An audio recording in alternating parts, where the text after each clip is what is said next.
Godzilla -1. నా వరకు it's the best movie ever made on Godzilla. World war 2 టైంలో Godzilla Japan పైన attack చేస్తుంది. అయితే ఆ టైంలో జపాన్ వాళ్ళు తమకి ఉన్న లిమిటెడ్ రిసోర్సెస్ తో గాడ్జిల్లా నుంచి జపాన్ ని ఎలా కాపాడారనేది ఈ మూవీ బేసిక్ ప్లాట్. బట్ ఈ మూవీలో ఇంకా చాలా స్టోరీ ఉంటుంది. నార్మల్ గా గాడ్జిల్లా మూవీ అంటే విజువల్స్ అండ్ యాక్షన్ సీన్స్ బాగుంటాయి, బట్ స్టోరీ కానీ నరేషన్ కానీ పెద్దగా ఏముండవు. బట్ ఈ మూవీ అలా కాదు. This movie has some good story and a very good narration.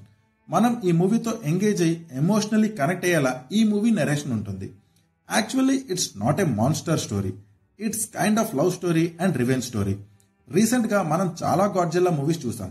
అవన్నీ విజువల్లీ బాగున్నా స్టోరీ అంత కంపెల్లింగ్ గా ఉండటం లేదు. సో నాకు ఆ మూవీస్ చూసినప్పుడు ఓకే పర్లేదు బానే ఉంది అన్న ఫీలింగ్ వచ్చేది. But this movie has some good depth in the story. ఈ మూవీని కంప్లీట్ చేశాక వావ్ సూపర్ అన్న ఫీలింగ్ కలిగింది. ఈ మూవీ స్టోరీ ప్రోగ్రెస్ అయ్యే కొద్దీ నాకు ఈ మూవీ పైన ఇంట్రెస్ట్ పెరిగి కంప్లీట్లీ ఈ మూవీలో ఇన్వాల్వ్ అయిపోయా. ఈ మూవీలో గాడ్జిల్లాకి మంచి స్క్రీన్ టైం ఉంటుంది. అయితే గాడ్జిల్లా కనిపించినప్పుడు నేను ఈ మూవీని ఎంత ఎంజాయ్ చేశానో, గాడ్జిల్లా లేని టైంలో కూడా నేను ఈ మూవీని అంతే ఎంజాయ్ చేశాను. ఈ మూవీలో గాడ్జిల్లాని మనుషుల్ని చంపే ఒక మాన్స్టర్ లానే చూపించారు. హ్యూమన్ ఫ్రెండ్లీ గాడ్జిల్లాని ఎక్స్పెక్ట్ చేయకండి. ఈ movie story world war 2 time line లో నడుస్తుంది. ఆ టైమ్ లైన్ ని విజువల్లీ చాలా బాగా ప్రెజెంట్ చేశారు. Visuals are very good in this movie. Character development was good. మనం ఈజీగా ఈ మూవీ నుండి క్యారెక్టర్స్ ని ఫీల్ అవుతాం. వాళ్ళ ఎమోషన్స్, పెయిన్ కి మనం కనెక్ట్ అయ్యేలా ఈ మూవీలో ఉండే క్యారెక్టర్స్ ని డిజైన్ చేసి డెవలప్ చేశారు.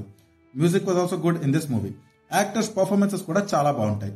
చాలా మంది ఈ మూవీని చూసే ఉంటారు. నాకైతే ఈ మూవీ చాలా నచ్చింది. మరి మీకు ఈ మూవీ ఎలా అనిపించిందో కమెంట్ చేయండి.